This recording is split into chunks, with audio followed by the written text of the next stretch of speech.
حضرت طلحہ بھی جنگ چھوڑ گئے. حاکم میں موجود ہے مروان کو جب پتا چلا حضرت طلحہ بھی جنگ چھوڑ رہے ہیں, اس نے پیچھے سے گھٹنے میں تیر مارا یا نیزہ مارا اور وہ شہید ہو گئے.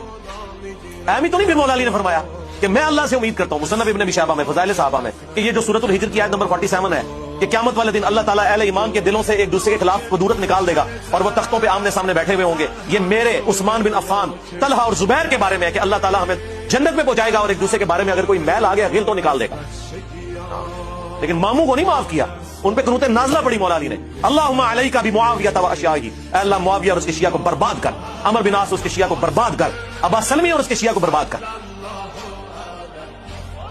اور یہاں تک فرمایا کہ مصنف ابن ابی شیبہ میں موجود ہے کہ میں اللہ سے امید کرتا ہوں کہ میرے مخالفین جو اہل شام ہیں, مقتولین صفین, یہ بھی جنت میں چلے جائیں گے, اللہ انہیں معاف کرے گا. اور پھر مقدمہ میرے اور معاویہ کے درمیان اللہ کی بارگاہ میں طے ہوگا. یہ مقدمہ بھی طے ہونا ہے, یہ دنیا میں ہی طے کر کے بیٹھے ہیں.